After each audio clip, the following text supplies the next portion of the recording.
Welcome, everybody, to the Overrated Experience. This is episode 1. You may have heard the intro that we did and posted on various podcasting sites such as Spotify. And it just talked about briefly what we're going to do here for the Overrated Experience, which is a sports betting podcast for the Square Better. Today is our first episode where we're actually going to talk gambling. We're actually going to talk sports, and we're going to focus on the NFL today since it's week 1 in the NFL coming up this Sunday. We're going to dive into potentially the Thursday nighter with the Buffalo Bills and the LA Rams. However, with the time that this podcast may be posted, we'll give our picks and insight and any cool stories that we think are going to come out of the game, but it may be old news by the time you hear this podcast. So we'll do it anyway, but it might be a thing of the past by the time this podcast is posted. So we'll go and give it a shot and we'll see what happens. Today I brought a guest on. Our first guest ever on the Overrated Experience. It's Austin from AJAX. He's joined us via iPhone. So his audio is going to hopefully transition well to the podcast. And today's got the sniffles, so you might hear a few sneezes, and you might hear a few, or maybe more of the disgust in some of the teams and picks. Maybe that's, instead of a cold, it's more of a disgust on some of the players and some of the teams that we're going to be talking about. So first of all, I'm going to welcome Austin. Austin, welcome to the show. How's it going? It's going well. So I'm just going to talk a little bit about you and what brings you to the podcast today. So what piques your interest about sports gambling? What stands out to you? Why do you do it? And what makes it fun and entertaining for you? What stands out to me about sports gambling is trying to make some money. Good point. Just leave it at that, right? It's about making the money. The more you know. Perfect. Okay, so that's bottom line, right? That's the way it is. And would you consider yourself a square bettor, or would you consider yourself more on the sharper side where maybe you are using analytics and don't necessarily take the game that's on TV? Where would you put yourself? I would say I definitely try my best, but I would definitely put myself closer to a square bettor than an expert. Perfect. Okay. 100%. And what if you had to put your top 3, not for fun, but if you say you're the best, the sports you're best at betting, what would you say your top 3? I would say my number 1 is definitely baseball. 2 would be football, and 3. I don't know if I'm actually good at anything else, to be honest. Okay. Excellent. I guess I might say hockey. Probably hockey, but I haven't done too well. Okay, but that's a far 3, right? That's way down the list, even though it's your top 3. Got it. Okay, so what we're going to do is, if you're good with it, we're going to go through each of the games. We're going to go to each of the NFL games. We're going to talk about the spread. We're going to talk about the over-under, but the floor is open for either yourself. I'll let you start, and maybe I'll then go about any news or notes. It doesn't have to be the spread. It doesn't have to be the over-under. It could be a feeling on a player. It could be a fantasy insight for fantasy football that I know you're into. It could be anything that you feel is relevant, or you could just pass because there's nothing to really talk about in the game. And, even though we're square bettors and we'd like the action, it's not necessarily the wisest thing to take every game on the board and thinking you're going to walk away with a profit. So I'll understand if you have to pass. Sound good? I do feel like there would probably be most of every game something small at least to talk about if I had to guess. Okay, no problem. Well, again, this is an informal podcast. This is podcast episode number 1. This is the birth of the Overrated Experience sports betting podcast. So we're learning as we go, and we'll ride the waves as things develop. So we're going to use for now, and I'll ask your comments on this, is that we both live in Ontario. We both, it's just we started gambling prior to the legal changes that allowed more providers to be available in Ontario that were accessible with no problems, only had to validate where you were in Ontario. So Bet365 is the data that I'm going to use here, the lines, to speak to. And even though that I have been a long-time Bet365 customer, I'm also trying out a few other sites that popped up as the change in April 2022 occurred to see what that experience is like. But I will say, at this time, Bet365, the app and the experience, and if you like action and options, it is the gold standard. And that's the perception I got or have, that comparing the other apps so far, that Bet365 beats them all easily and would be what I would recommend to not only folks that bet regularly, but also for the average bettor who's going to wake up on the weekend and bet on Sunday their NFL games. Bet365, to me at least, is the gold standard that every other app should be aspiring to. What would you say that the app that you use, and what are your comments on maybe some of the other apps that maybe you've tried or maybe don't have to try because you're using that one app that you just find is your favorite? I completely agree that Bet365 is the standard. I will say there's always good deals that pop up time to time, probably from every site. But when it comes down, I feel like Bet365 is the biggest one, and just like for people being on it in general, and I think there's a reason for that. Yeah, some of the unique features that, again, I have not gone through every site, and that's something maybe I will do at some point. But when it comes to the speed of which they're live and play, I think it is better than the other groups, the other apps out there. I do think the early payouts right now have become the norm to me. The early payout, the 2 goals in soccer, the 17 points in football, etc., 3 goals in the NHL, or I think it's 30 points in the NBA. That has become the norm, and I find it weird when I've experienced going through FanDuel or Sports Interaction that these are not standard features of an app to attract the customer. Do you find those features to be very appealing to you? Yes, of course. Over the years, they fluctuated. For example, in baseball, it used to be 4 runs instead of 5. So it makes a big difference from back in those days. But it's still good to have for sure. I've used another betting site and have been up 4 or 5 runs, and have ended up, the team has ended up coming back, and it screwed me. So it's definitely good to have. You want to make sure, though, that every year you confirm that the offer still stands, because, like I said, it has changed from 4 to 5 runs.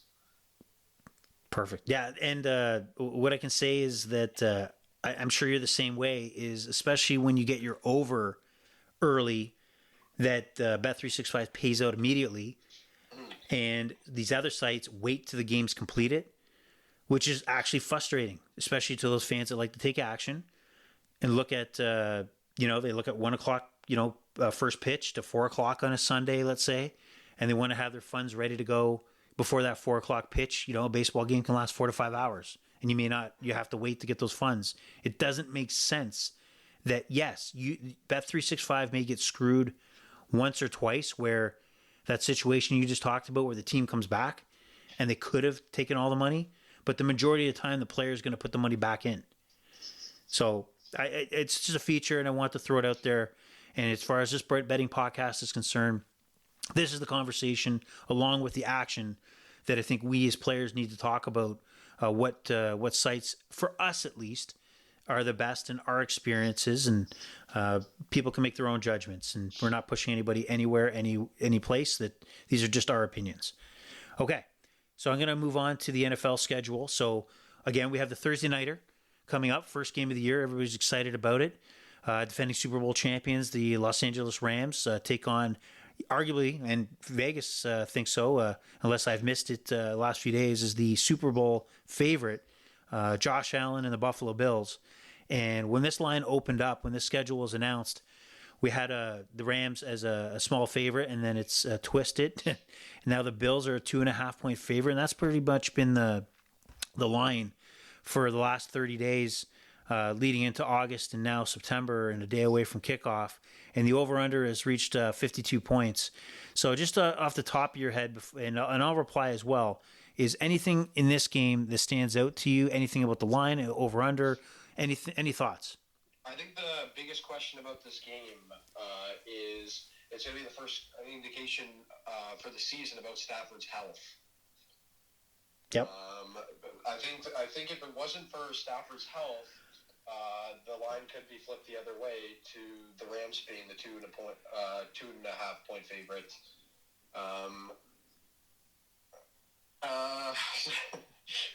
What is it? The Bills. The Bills are definitely one of the best teams in the NFL. I think Josh Allen is a top guy. I think this is one of the harder games to decide who's going to win here, but I do think it will probably be decided by a field goal. I'd like to hear your thoughts. Who do you think is going to win? This is funny. It's funny to me because I almost wish that the Rams were the favorite and the Bills were a plus, because my money would be on the Bills, Josh Allen and the Bills. And I think, like you said, I think the Stafford elbow rumors about how bad or how detrimental or how nagging this injury may or may not be probably caused that twist in the line, because I think if it was a regular matchup, the Rams are at home. I think if everybody was healthy, or reports that everybody was healthy, the Rams at home were probably going to be a 1.5 point favorite. Vice versa if it was played in Buffalo. But that elbow injury, I think, has got people, really looking at it or second guessing, especially against the Bills. And I think the Bills, to me, are an intriguing team. That last 2 minutes and 30 seconds against the Kansas City Chiefs, there's a quarterback that could not play any better and lose and be as clutch as Josh Allen was in that game. You know that when he was drafted, I thought the Bills were out of their mind. I thought he was overrated. I thought he was a quarterback that was tall and could throw 70 to 80 yards and probably would spend most of his time panicking in the pocket and taking off and running. But he's obviously, I was dead wrong. He is absolutely like a game changer. The only thing that I hesitate on, which I'm not going to hesitate on, I'm going to take the Bills, and I would take the -2.5, and maybe money line because it's only -135 if I decide to take a larger bet. But is that if the Bills try to change what they're doing and force, I got to get my run game going, and you tend to see that being forced in, the first game before, we're getting killed here. We got to have Josh Allen be able to leave the pocket. So I'll take the Bills on this one. I think I'm going to also take the Bills, and also I think a big thing to note is there's a player that changed jerseys. Von Miller. Von Miller was I'm pretty sure he was on the Super Bowl winning Rams, right? Is that correct? Absolutely. Yes, and now he's on the other side. So to have a Super Bowl MVP go to the other side, that's a big factor, and I think that's the difference between me choosing the Bills tomorrow. Okay, and just speaking of that, you got to check out a video. There's a Von Miller Buffalo video online that it basically, I can see Bills Mafia just jumping through flaming table after watching it. It really gets you pumped. So I'm going to recommend you take a look at it. I'll definitely take a look at it, but it's really gonna whoever wins tomorrow night is gonna establish themselves as NFL top dog tomorrow. Okay, and then we talked about you taking the Bills. Are you looking at 2.5? Or are you looking at money line? What play would you make in this game? I think with this one, I'd probably go straight up. I'd probably start the Bills win with a couple parlays maybe throughout the week. That's probably how I'd go about it. Okay, so when you say and this is for the audience here. So, what would your strategy be? So you have, like you said, you'd take the Bills money line -135, and when you say parlays throughout the week, how would you strategize that? I would just parlay the Thursday with other Sunday games that I maybe thought highly of. Or might win. There will definitely be a couple. Okay. I haven't looked it over too much just yet. So would you, as a bettor, take? And I don't want to focus too much on this game. We'll zip through the other games. But as a bettor, would you say you would pick a game you love? Let's assume the Bills money line is a game you like. Is it because it's the Thursday, or is it because you like the Bills so much that you would take the Bills at -135 and then pick other games to parlay it with, so that there would be, maybe you would have 2 or 3 bets that have the Bills as the second team in that parlay? To be honest with you, I guess it is the square bettor in me that's betting because it is the Thursday. If it was a Sunday, I'd be looking for the best possible value. But because that Thursday is there, the square comes out and me just wants to sit down and watch the game. Obviously, it makes it more interesting. But I will use that as the foundation to the rest of my bets, just to kick the season off. Maybe have some high payouts potentially. Got it. And the last thing I'll note on this game is, again, I would take the Bills at 2.5. I love the overs, but I'm thinking, geez, 52 points right now. Maybe I'll stay away from it. But it's only Wednesday, and I mean, when I say only Wednesday, I'm talking 24 hours before kickoff. But 24 seconds before kickoff is sometimes when I place my bets, and I might get trigger happy to take the action and sit there and watch a shootout. So I might take that over as well. However, one of the other intriguing lines to me, and I just had it up here earlier, I just can't track it down, is Josh Allen's rushing yards. I think it was 38 or 42 rushing yards or something like that. I could see him taking off multiple times and breaking one or two 15, 20-yard runs that I think he could clearly blow that away. We'll see. I can see him going 50 yards. What did you say the number was? Well, I lost the number in front of me, but it was definitely below 50. I think you said. I think you might have said like 32 or something. Something like that, but it was definitely below 50. I think it was in the 40s, maybe 46 yards, if I recall. But if I had to set it at the top of my head, it'd be 50. I'm thinking here that the reason why it must be low is maybe Aaron Donald. Like, I don't know, the Rams are a serious defense. But that's true. Yeah, it could be the Aaron Donald factor, I think. Because any other week, I think it has to be 50. It's Josh Allen. That's true. Very true. Maybe it's Aaron Donald. I don't know. All right. It's definitely an interesting bet nonetheless. Yep. So we're going to move on. We're going to move to the first game on Sunday. Now we have Lamar Jackson, contractless Lamar Jackson. He's his own agent, right? So he doesn't have an agent. He's negotiating his own contract? Yes. Okay, so he's in the driver's seat. He's going to be making a lot of money. Now, they're a -7 favorite over the Jets. And the over-under is 44.5. Obviously, the big news for the Jets, Zach Wilson is out. He will be out till week 4, and Flacco is in. Joe Flacco, former Ravens quarterback, former Ravens Super Bowl quarterback. And if I may, I'm going to jump in with my thoughts, and you can add on if you like. I'm going to say that even the spread at -7 right now, I will take the Ravens. I cannot stand Joe Flacco. Joe Flacco is a statue. He sucked in Denver when he first left the Ravens. Terrible. Was just a pylon back there, especially in orange. And then goes to the Jets. I don't even know why they re-signed him. I don't know why he's your choice as a backup. And even if Zach Wilson was there, Zach Wilson proved nothing last year. I was high on him coming into the NFL, coming out of BYU. He just could, he was throwing pick after pick. And I'm losing any faith that a quarterback can redeem themselves even after a rookie season when they're terrible. Is it true that he's coming back week 4? I think I heard something he might be coming back week 4. I'm not sure if he's injured. That's the report. So he's got the knee issue, so that He said he's not ready to be ready as early as week 4. So it looks like week 4 is when we'll see him back. And Joe Flacco's your guy, but at -7, I would still take the Ravens. I would say if I was setting the line, I would set it at -10 for the Ravens. That being said, one of the most interesting factors for the Jets, I believe, is this year they took the first running back off in the draft in Breece Hall, and I think he could be a game changer. Okay. I know he's in the top 2% of speed in the NFL. I know that. But yeah, that being said, you would think that Lamar and the Ravens could be a playoff team. So a team like the Jets, who I don't even think maybe 2-3 wins in the season, maybe 4. I couldn't imagine more than that in a fantasy world, maybe. Okay. Yeah. But other than that, I mean, Breece Hall, kind of interesting on the Jets, maybe a little, but I think I might agree with you and take the -7. I think that's honestly a great bet, and I might just parlay with the Bills. There we go. Already a first game after the Bills. You're ready to parlay.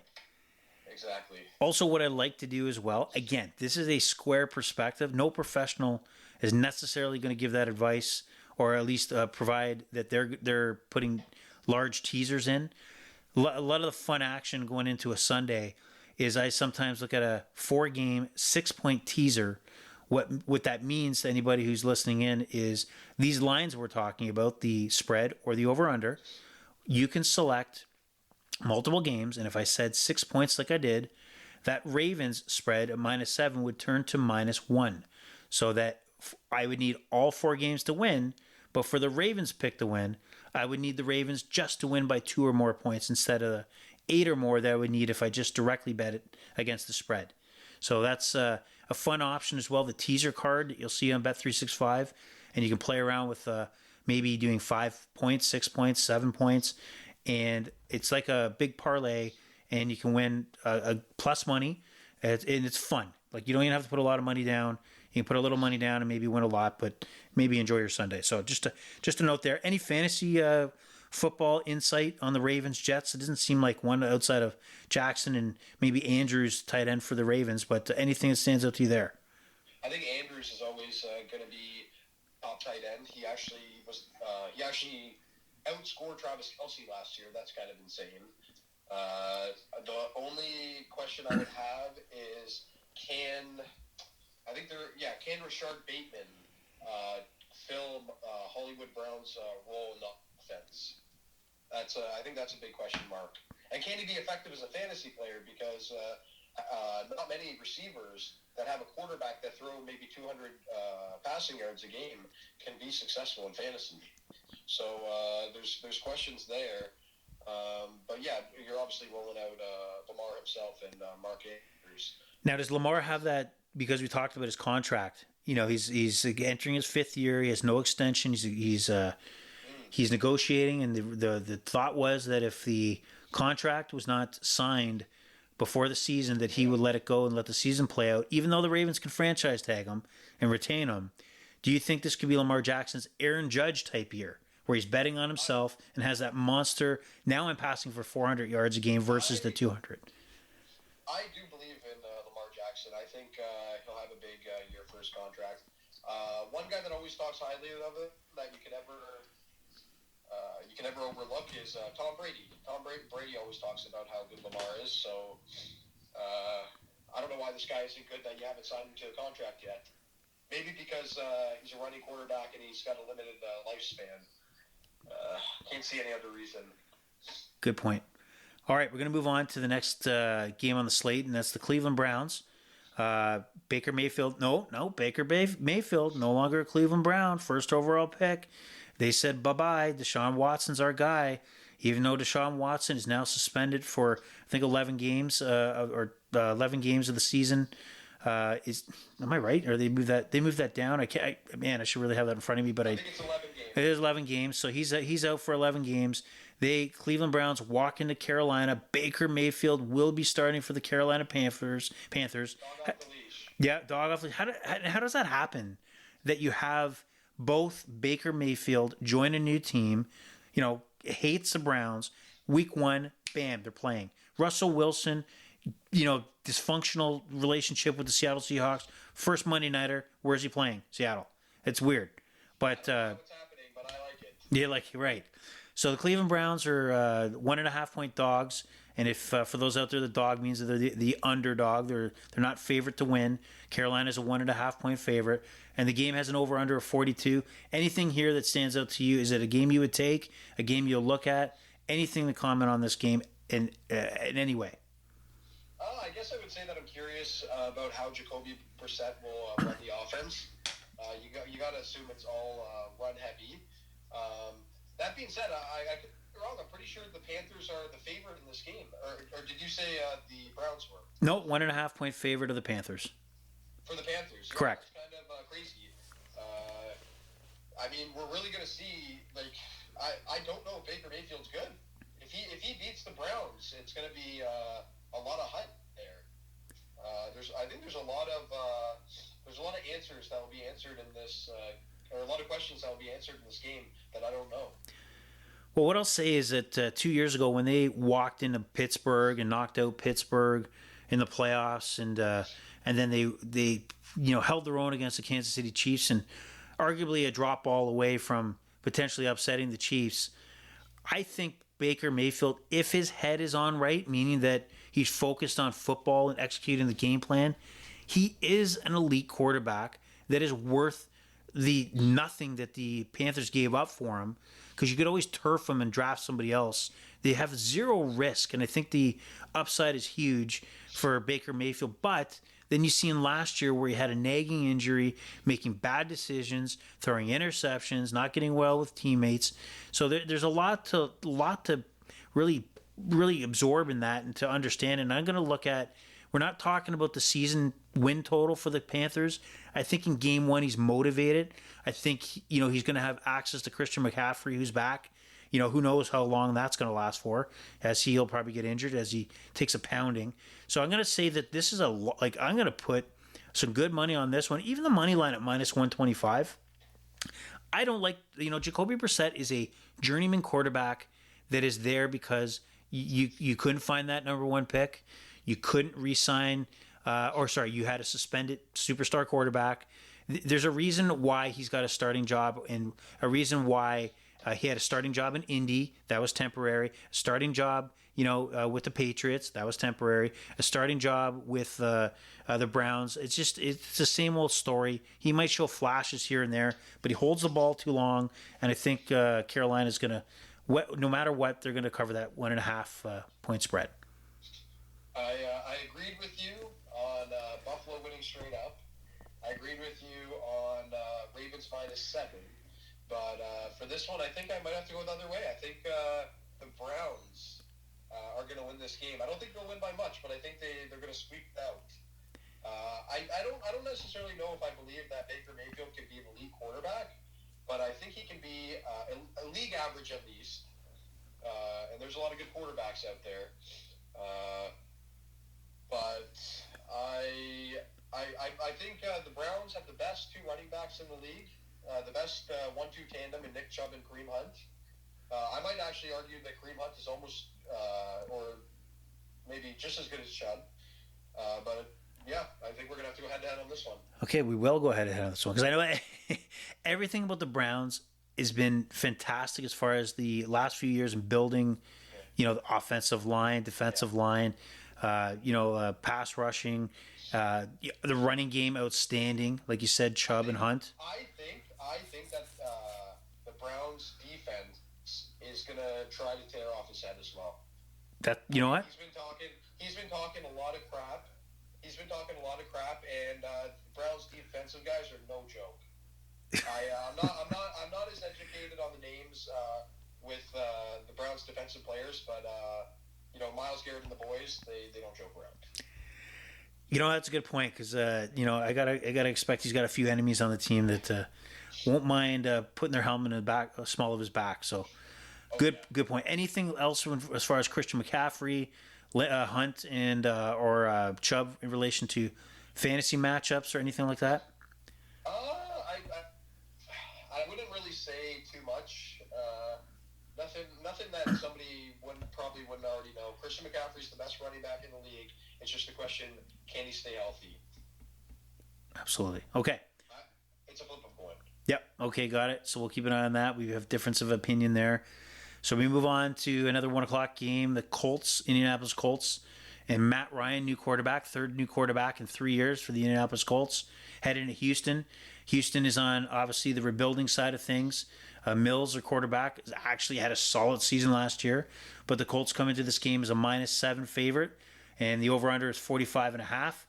I would take this game as a potential one of the 4 games in the teaser to bring that -7 down to -1, but I'm a little iffy on. I expect the Colts to win. I expect Matt Ryan to be able to use his weapons like Pittman and Taylor to tear the Houston Texans up. But, this is kind of one of those games I'm scared of, and I don't even know if it would make, my survivor pool. I like it, but I don't love it. What are your thoughts here? I think I definitely use the Colts in a teaser, just the straight-up win, because it is hard to see the Colts losing this game, even with the new quarterback. I know the Texans have a new running back they're debuting. I just don't see them. I don't see it being possible of them winning. I'd be shocked. So the Colts are on -340. Just to let you know. That being said, I look at -7 and I'm like, I think they'll win by like a touchdown. They'll win by a touchdown. Yeah. Maybe 10 points. But I just the actual thought of them winning to me seems low. Okay. Even though the minus 340 doesn't scare you away from adding it to that parlay that you're talking about? Yeah, I mean, I might. Sometimes I end my parlays at like 2. Sometimes I'll go to 3. For this one, I might leave it off those parlays. I might not actually bet this game, to be honest with you. I'm pretty much look at this game and I say the line is right where it is. Like I said, I think they'll win by touchdown. It's just hard for me to see them losing. I know there would be no value there, so you know what? Maybe I actually wouldn't bet it. Got it. But if it was that Thursday nighter and I was sitting on my couch, that would be the bet I made. Yeah, because if it's a Thursday night and it's the only game on, you got to throw something on it, right? Exactly. The square in me comes out. Yeah, that's why we're here. Like we're suckers. What can you say? Yeah. Okay, so now we move on to another 1:00 game. That is the Doug Peterson coached Jacksonville Jaguars. Trevor Lawrence comes into his second year. They're a 2.5-point underdog to the Washington new name Commanders that are a 2.5-point favorite with an over-under 44 and a brand new quarterback in Carson Wentz. Two teams with changes in the offseason. Urban Meyer out in Jacksonville. That guy was a headache. That guy was a disruption. That guy was a mess. And Doug Peterson, Super Bowl champ with the Eagles, is in. Seems to have, kind of calmed things down, a little more structure. I expect the Jaguars to come out a little better to start the season, and be competitive. And I think Lawrence is going to take a step. But I would probably take the over in this game. I have a feeling for some reason it's going to get a little crazy. And 44 seems low to me. I don't know. Something tells me that this game's going to have a few points scored. What are your thoughts? I think I would, if I was forced to take the 2, I would definitely take the 44 over opposed to the under. That being said, I'm not the biggest over-under better. I think I would confidently say I think the favorite in this game is definitely Washington. Would I bet it? 2. What did you say it was at? Is it currently at 2.5? 2.5. Washington is a 2.5-point favorite. I think that's a great bet. I would say take minus 2.5. Would you put Carson Wentz into your fantasy lineup as your QB1? Would I in my fantasy lineup? I would not put him in my fantasy lineup. I know he's got scary Terry McLaurin there with him. Yeah. I feel like it's got to be a wait and see situation. If he was my backup, I wouldn't mind. But for week 1, I'd probably be looking at other guys. Got it. Okay, so I think we've. And same, Trevor Lawrence on the other side. I feel like I actually had him last year in fantasy, and I think it has to be a wait and see too. I know the guy's got potential, but I don't think we've seen much of it yet. All right, so you like the Commanders. I like the over, but not really that big of a strong play. Yeah, I would say actually, you know what? I would say like somewhat of an average play for me. I think I actually probably will be betting this game at minus 2.5 for Washington. I think this will be a big bet for me this week. Got it. Yes, or an average bet. Sorry. Okay. All right. Then we move on to my team, Patriots and Dolphins. Patriots are 3.5-point underdogs. The game is at 46. I'll let you start. What are your thoughts on this game? The big thought for me is can Miami declare themselves like better than the Patriots? Like I think they should be easily better than the Patriots. It just comes down. All the Patriots really have is the coaching. I don't know if I'm the biggest Mac Jones guy. And Tua with Tyreek Hill, you think they'd really be able to go impose their will on the Patriots here? What do you think? Well, it's weird because he's new, right? What's that? New running back. Chase. I believe Chase Edmonds is the new running back for Miami. He could be good as well. They kind of got a revamped offense. I know they made Tua the captain as well. What are your thoughts? Well, even though as a Patriots fan, I'm scratching my head to the moves the team has made. Like I don't see any talent on this Patriots team at all. I mean, outside of like Mac Jones, which I thought was he was this quarterback steal of the draft last year. He's adapted to the NFL perfectly. Got to the playoffs. They went on a free agent frenzy 2 seasons ago to try to plug holes, but I'm not too sure what they're doing right now. Like they release guys, they trade guys, it's like I'm trying to outsmart the room all the time, and it's like they're going back to the last few years of Tom Brady, where they didn't provide him any weapons whatsoever. You know what I mean? Like they didn't provide him anything to maximize his capability, and I think they've reverted back to that. So I don't know. We might be seeing where the Dolphins, who also handle the Patriots pretty well early in the season, they seem not to have an issue playing the Patriots the last few years and picking up victories, whether it be in Miami, whether it be in New England. So I think we might be in a situation where if this game was played a month from now, this might be a 6.5, 7 point dog. And I think the name Patriots is leaving this at a 3.5 in the mind of Bill Belichick. I love overs, you know that. I just don't see the Patriots scoring a lot of points, and maybe the 46 under. And I hate saying that because this podcast is not about unders, it's about overs. That might be also a play. So I would take Miami minus 3.5. Definitely take Miami in a teaser where I would get them at a plus. But I think the teaser is where I would stick this game, taking Miami. Yeah, I think pairing Miami with the Colts might be a good play this week. Yeah. One I might do. Or with the Commanders. Right. I believe that both of them would probably, a combination of either two would probably bring you even plus money, sorry. And I was going to talk about, obviously, Tyreek Hill was the big pickup, the name that left Kansas City, got a big contract, went to Miami. He's the main weapon. But receivers don't work unless they can get the ball. You know what I mean? Like you talked about earlier about Lamar Jackson, in looking at the Ravens receivers, and can they really put up great numbers and be effective if there's a quarterback that cannot get them the ball? So do you really believe that that's taken into account when you have your fantasy draft and you got to take your top receivers off the board? Do you feel that Tyreek Hill dropped maybe if he was still in Kansas City versus being on Miami? Definitely dropped. He was a no-brainer first-round pick last year. He was taken in this second to third round this year. I think I can get behind Tua being league average.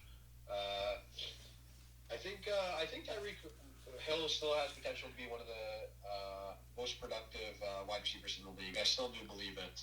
Because they also have Waddle as well, right? So they have a dangerous receiving core, and who's going to get the ball? Like who's going to be double teamed? That's the. I look at Tyreek Hill and I say, no matter what, like who he's throwing to or who's throwing to him, he's going to be he's the fastest player in the NFL. Yeah. He's the fastest player in the NFL, and I think the talent will shine regardless. It's not like it's not like he has Kobe Brissett passing him. Tua at least has some upside here, some potential to be good still. Right. I would also say that you have, and I didn't think of this until we had this conversation, is Tyreek Hill can get in the slot. He can move around the field. They can put him in different situations. So he'll get his hands on the ball. And I would look at the player props in this game, and I'm trying to look at the receiving yards. And I'm like, I'm going to jump on this. If his receiving yards are low, Tyreek Hill, I'm looking at player receiving yards. Let's see what Tyreek Hill has. And I would guess it's at somewhere around 80 right now, if I had to guess. You guessed wrong. It's 66.5 receiving yards. 66.5. Yeah, how do you not put the mortgage on that? I think that's a good bet. But you know what? You know what's amazing though? You know what's going to happen if I put the mortgage on that? He's going to be at 65 yards and grab for that hammy, that next play. So I'm always skittish on player props because health is a problem, or can be a problem. But I mean, that 66.5, he might bust that open before the first half's over. Yeah, it could be. Okay. You want to debut the new weapon, right? Absolutely. Okay. All right, so let's get back to anything else in this game that stands out to you in any way, fashion. What you said you would take Miami Yeah. The only thing I guess I would say was in the offseason I was surprised how Mike Gesicki looks like he kind of fell off there. I always thought he had potential to be a decent tight end. But I saw they were shopping him, and he might not be even really used in the pass game this year. But other than that, I don't really have anything to note or anything that I'm particularly thinking of in this game. Got it. All right, Saints Falcons. This is a 5.5 point road favorite in the Saints. Saints with Jameson Winston now as a quarterback. Dennis Allen takes over as coach over from Sean Payton.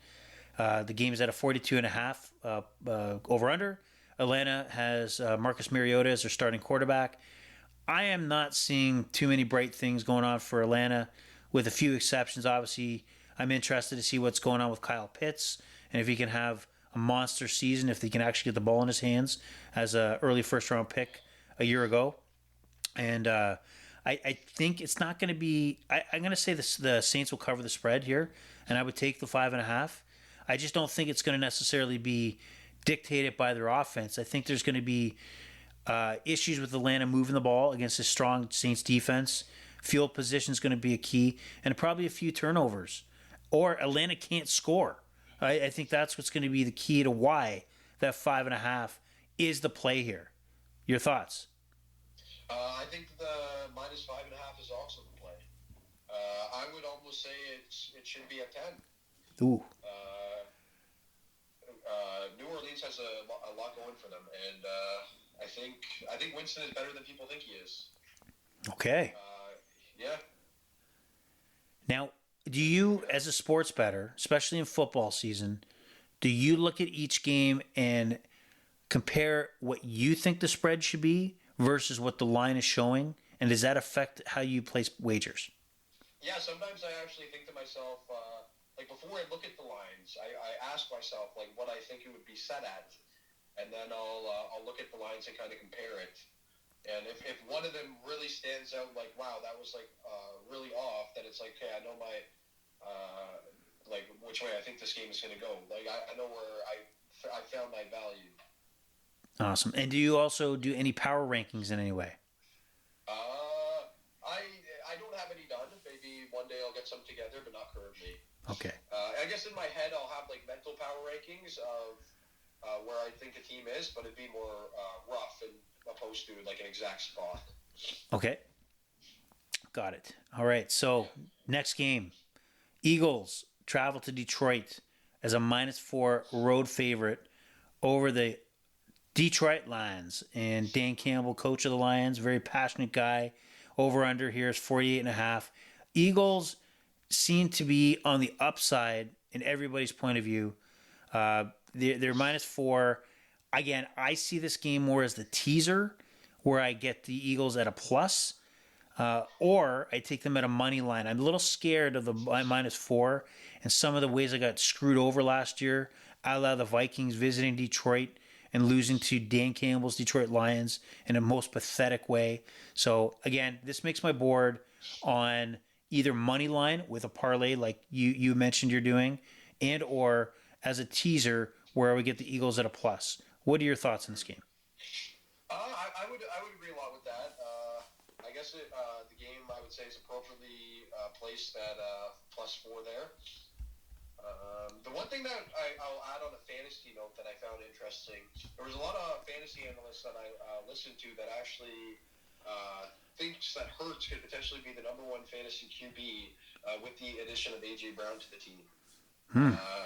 So we'll really have to see how he performs. I think he's 100% the biggest factor on this team. But the Eagles could be good. The Eagles could be good this year. And the division always seems to be a joke. So I don't think it will take much to dominate that division, honestly. You'd think the Cowboys should be able to run it, but they never seem to actually dominate.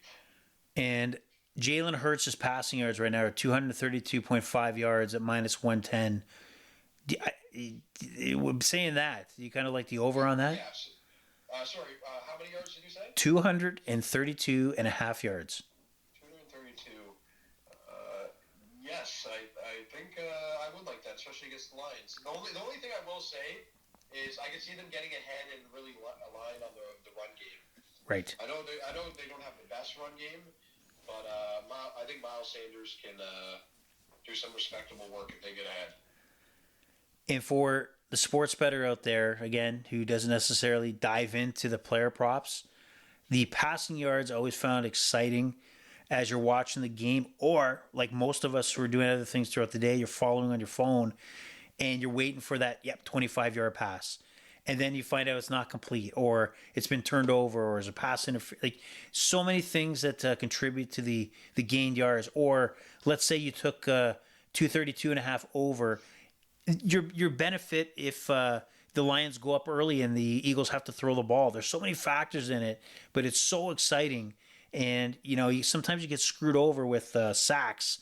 A player getting sacked and they lose yards. But it's a fun bet, an interesting bet.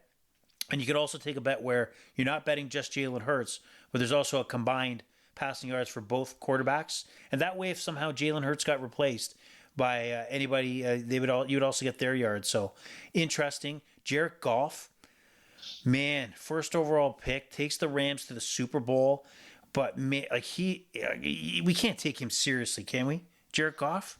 I don't think we can take him seriously for that reason. Yes, you took him to the Super Bowl, but the year that he left, the fill-in quarterback won the whole thing with that team. So I don't think they even got to the Super Bowl because of him. I think he was the weakest link. It only took one upgrade at one position to win the Super Bowl for the best team in the world last year. Yeah, you can't have your quarterback as your weakest link. No. Okay, so let's move on here. Let's get going. So speed it up here. Defending AFC champions, the Cincinnati Bengals host the Pittsburgh Penguins. Wow, wrong season, wrong sport. Pittsburgh Steelers. Bengals are 6.5-point favorite, 44.5. You gotta like the Bengals in this one with Trubisky just named as quarterback for the Steelers, don't you? You got to look at Burrows and improve offensive line, and I gotta feel even. Go ahead. Here's the thing. Yep. Every week in football, there's usually a couple upsets. I think personally that this week this is going to be an upset. You think the Steelers and Mitch Trubisky are going to walk into Cincinnati and upset the Cincinnati Bengals and willing to put money on it? Yeah, and honestly, I can see them winning by over a touchdown. What? I can see them. I can honestly see Mitchell Trubisky coming into this Pittsburgh Steelers team and actually becoming the guy. I think that he is better than the quarterback play that they've had for the last couple of years. And the Pittsburgh Steelers are a great organization. They know how to win. They could have nothing at quarterback and they would finish 500. Wow. Okay, that's. I think Mitchell Trubisky. I think he gets the job done. I'm not saying he'll be the biggest factor. I think that will probably be Najee Harris. But I think they're gonna win this week. Wow, and that's straight up. We're not talking about covering the line. It sounds like you thought completely different. Well, I see your point, and I see what you're thinking. I just think the matchup is completely wrong, and I think the Bengals are not going to have that. Like that. That's this follow up season where Joe Burrow is the real deal. They have tons of weapons. However, I could see the Steelers, finishing with a 10-7 record because they do have a lot of weapons. And Mitchell Trubisky's job, that he just got, is to manage, get the ball in the hands of the Chase Claypools, and every year that Steelers find 2 or 3 receivers that turn out to be credible NFL receivers out of nowhere. They're very deep in that. Their defense or their offensive line is suspect, however. So I'm glad Trubisky can run, and I got a feeling that before midway part we're going to see Pickett, the first round pick out of Pitt, in the lineup and replacing Trubisky. But Trubisky, he did get the Bears to the playoffs multiple times, right? So it's not like he's a hack in any way. He just couldn't meet the expectations of being a high pick like he was, and the Bears trading up to get him. So, okay, I think we see things differently on this game. I like your insight for the Steelers, but I think you may have fallen or something during this podcast to come up with that thought. But I'm not saying Cincinnati's not going to be a good team. I have a feeling about this one that the Steelers are going to get it done and be better than people think that this year. Okay, so. I don't know what Cincinnati's upcoming schedule looks like right now, but I'm sure if I looked at it, I'd see a lot of wins in there. Okay, I'm going to throw something interesting at you then. So the player rushing yards, I'm going to look at Trubisky. You tell me what you think about Trubisky, because he's going to be running. So he's got 19 and a half yards. This game specifically, I don't want to predict how it happens. I just have a feeling that the Pittsburgh Steelers will find a way to win. Could be by a touchdown, but it could be by a field goal. I have a feeling they're going to win, and I think I'm going to bet it straight up. If they win, if they lose, I'll look like a stupid man. But if they win, I'll have a pretty nice payday on my hands. All right, pay that man his money. Okay, pay his money. All right, so let's move on. San Fran moves into Chicago. This is probably a lot of people's survivor pick of the week. San Fran with Trevor Lance taking on Justin Field. Bears really don't have a lot going for them. Not a lot of hype. O-line a problem. They're 7.5-point dogs to the 49ers. Low over-under at 40.5. I can't see how the Niners don't run away with this game unless there's a miracle of some sort. What do you think? To me, this has to be the heaviest favorite of the week. I heard recently the Bears are the worst O-line in all of the NFL, and I thought their greatest weapon was Montgomery. But you can't be that successful with the worst O-line in the league. And the 49ers are a Super Bowl caliber team. This is going to be probably a stomping, if I had to guess. A stomping. I would say probably by 2 touchdowns. Do you okay, now that we're talking San Francisco, do we see Jimmy Garoppolo pick up the starting quarterback position at some point, not because of injury, but because of performance from Trey Lance? I think there's definitely a chance, but the one thing that actually gives me confidence is Mike Shanahan coming out and saying this is our guy. I think if he's seen something, I mean, I believe in Mike Shanahan making the right decisions, 80-90% of the time. So I'd say there's an 80-90% chance, at least for the year, Trey Lance keeps his job. But I mean, even if I left that 20% chance in there, that's a pretty big said he doesn't. I mean, they restructured Jimmy Garoppolo's pay that he's making a lot less money. I think Trey Lance is the guy. I do. But we'll have to wait and see. I could be wrong. I'm not certain, but I think he could be the guy. We don't pay you to be on the podcast if you're not certain. Here's the thing. I think he could be. He's definitely the guy. I think that'll get them to the playoffs. I don't think he's the guy to get them to win the Super Bowl yet. But I think right now, for that team getting the playoffs, they got the quarterback with upside, so it'll be fun to see how it goes. It'll be a very interesting season to watch San Francisco's games this year. Do you see Justin Fields being sacked quite a bit in this game? Yeah, I can definitely see him getting sacked. Do you have the over-under there? I'm trying to find it. I'm trying to kill time until I can find it. Yeah. So, okay, I'm going to keep an eye on that one. But the sack total, if it's anything 3.5, 4.5, I think, there was games last year. I think there was one where Fields was sacked 7-8 times. Yeah, 2.5 sounds safe. 3.5 seems like it go either way to me, but still a good chance there. Interesting. Okay. Yeah. All right. Just for the purpose of time, we're going to go through this a little faster, but making some good headway here. Now the next game on the board is the Packers take on the Vikings. Vikings at home. New coach. 1.5-point underdogs at home to the Packers. 47-point over-under. I would take the over on this one. That's my play. What are your thoughts here? Yeah. Honestly, I got to say, this is probably one of the hardest games to predict this week. I might lie with the Vikings winning straight up. What you say the over-under was? 47. 47. Yep. I'd say under. I think there's a chance that the Green Bay Packers could struggle to score.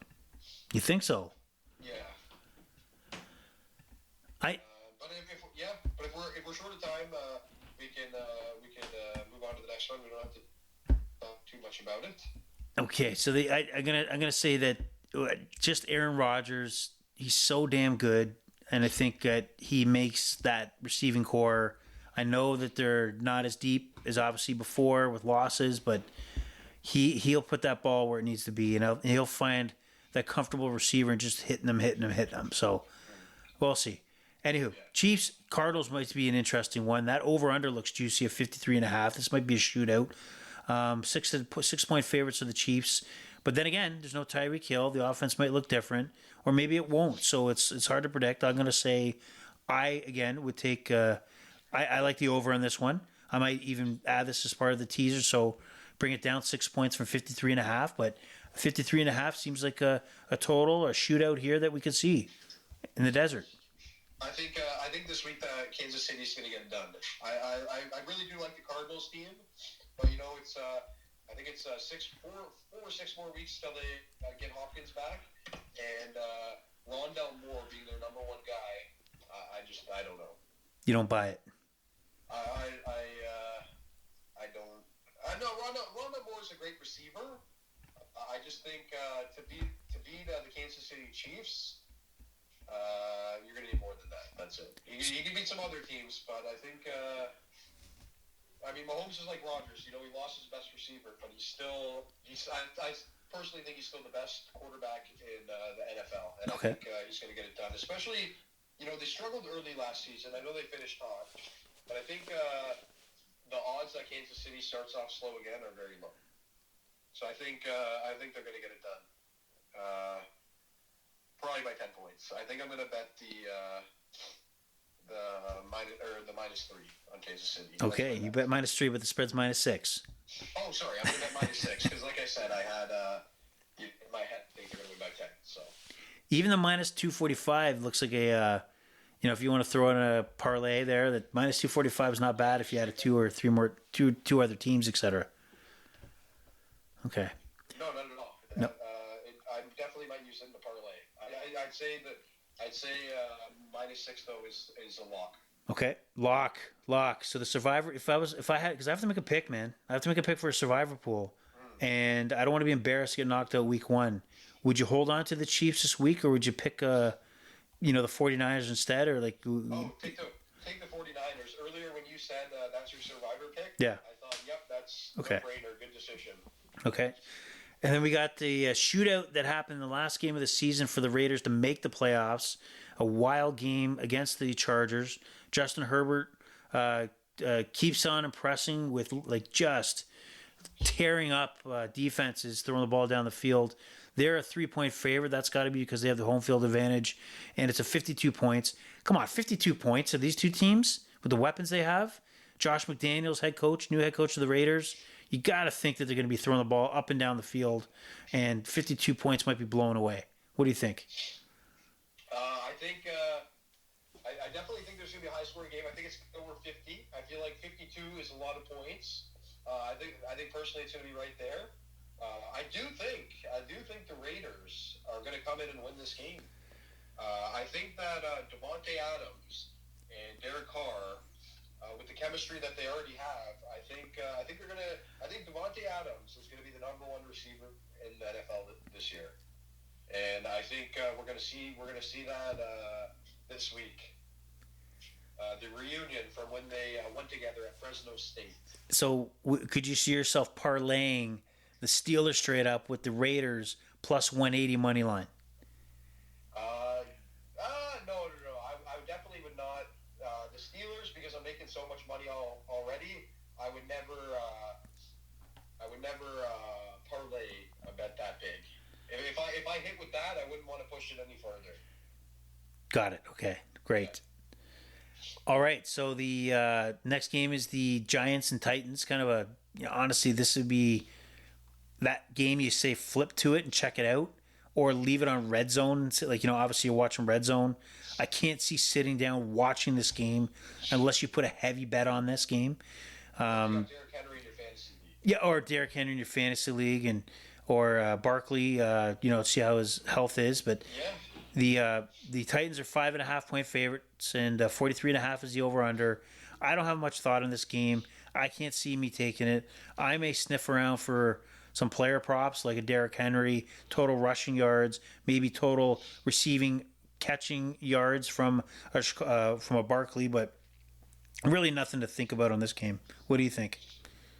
Yeah, I don't like this game either, but it's a perfect example of fantasy makes watching sports way better. Yeah.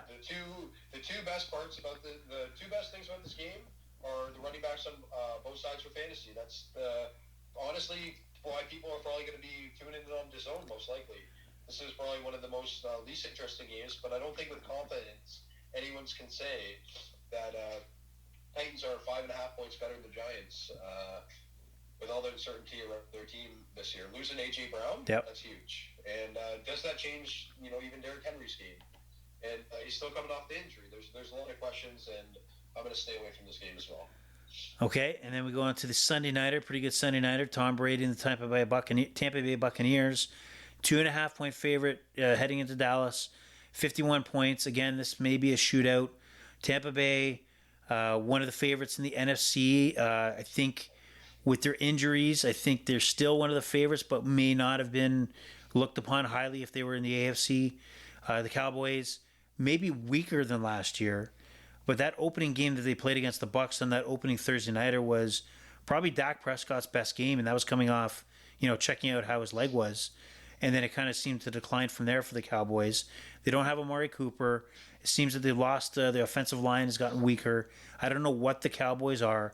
I'm going to say Tampa Bay by 2.5. Again, you could question that the Tampa Bay Buccaneers are also weaker than what they were, but I just do think that when you have Tom Brady in there and the weapons he still has, I think they'll manage to get by the Cowboys, and I'd be locking in 2.5 to put on the betting board for me. Yeah, I enjoy watching Dallas, but I will say I got to believe that they're the most overrated team in the NFL. They always underperform. They always let you down, and the Tampa Bay Buccaneers have Tom Brady. I think that's all I need to say. That's true. And you can always count on those 44 or 45-year-olds to be at top-level shape. Just let you know. If it's Tom Brady, the guy works miracles. I don't know. Yeah, and just for anybody who's joined us that is listening for fun, the Dallas Cowboys are a team in sport that, because of their popularity, there's a lot of money that goes down on the Dallas Cowboys to win. So a lot of even more squares sign up and put money down on the Cowboys because they're huge fans. So some of the lines for these particular games, Packers, Cowboys, can be affected because of the popular money going on the Cowboys. So maybe 2.5 seems reasonable to me, but maybe this should be a 3.5 for the Bucs. You know what I mean? Like maybe 2.5 is too low, but because of the popularity, there's a shot that a lot of money has supported the Cowboys that maybe shouldn't be, and has drawn the line down lower, and maybe an opportunity to take advantage of it if you go for the Bucs. But just a news note. And the last game on the board is, again, we talked about it earlier. Russell Wilson decides, get me out of Seattle. Seattle dumps Russell Wilson, gets a nice package back, including, to my understanding, they really love Drew Lock. But he couldn't even win the starting job. Geno Smith is the Seattle Seahawks starter. And my understanding as well is, even in Drew Lock's draft year, that the Seahawks were looking at taking him in the first round, even though they still had Russell Wilson. So they had their eyes set on Drew Lock. So I'm not too sure why, especially now that they've seen him play. But they do. But the Broncos are 6.5-point favorites, 44.5 over-under. I can't see Denver losing this game, even if they just show up and play mediocre. I don't know if Seattle has anything going for them. I'm gonna give you a bold pick here, Austin from AJAX. Sure. I'm gonna say that Russell Wilson winds up as your NFL MVP. Really? I just think that the move, the weapons, and just kind of like that change, like the new paint job, from whatever the hell color you call Seattle to the orange, and let's ride, his saying, is going to somehow turn into that, that bandwagon for MVP. I just lock it in now. Russell Wilson is he's no joke. I think honestly, he's a Hall of Fame level player. Yep. I think they're going to come in and impose their will here. The only lock that I like is the Denver Broncos this week. Were you saving that one? Yes. Okay. And what about the over-under? Is there anything that tells you that this game will reach 44.5? 44.5.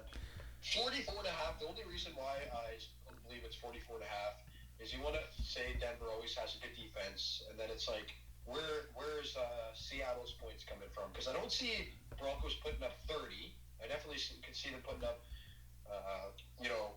high 20s. I can't see the 30, and then it's hard to see Seattle reaching 20 here. So I can see them scoring maybe 10 points. Okay, so Russell Wilson has 255.5 yards as his line for passing yards. Do you see him lighting up like the Seahawks? I definitely see him putting up 300 here. Yeah, and here's an interesting note, and this may be something to keep in mind for things like passing yards. There was a report that came out today.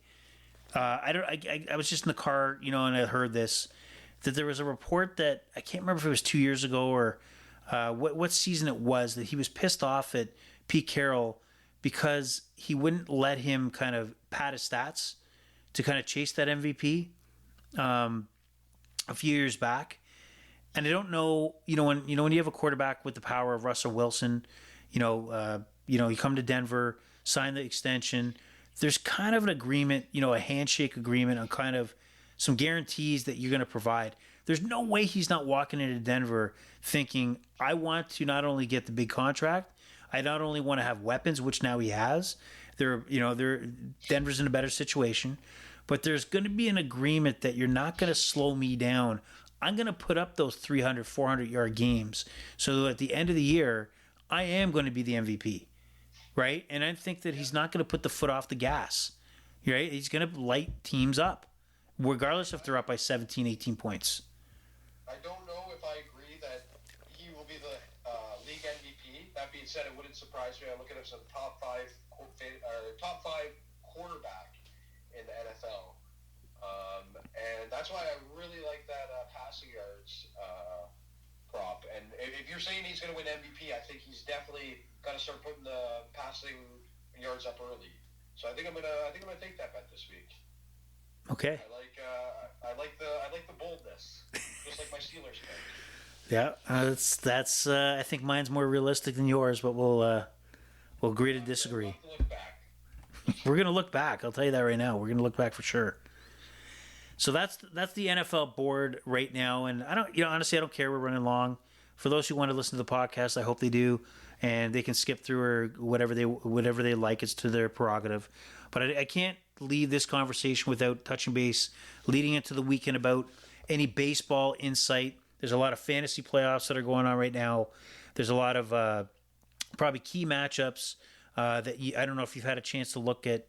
I know you're probably looking at Wednesday, Thursday matchups, but anything leading into the weekend that stands out to you for value in the MLB. Yeah, I'll be honest with you. I came into this podcast more focused for football. Okay. That being said, if you ask me the same question at the end of next podcast, I'll have some bets ready for you. All right. I do usually specialize in baseball over football, so I'll make sure I have that ready for you next time. So, and then maybe just a general question then about your strategy going into baseball. I know you find some good value and you wait. You're very patient when it comes to baseball. What do you look for? Like when you're sitting there looking at the board, baseball doesn't end. It's day to day. There's a lot of games. Pitching is a huge factor of it. What is the key to you to when you say, okay, I'm ready to place a wager on this game at this time? That's a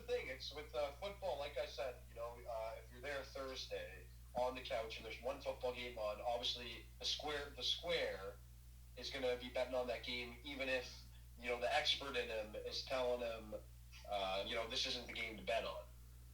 With baseball, instead of 17 games, there's 162.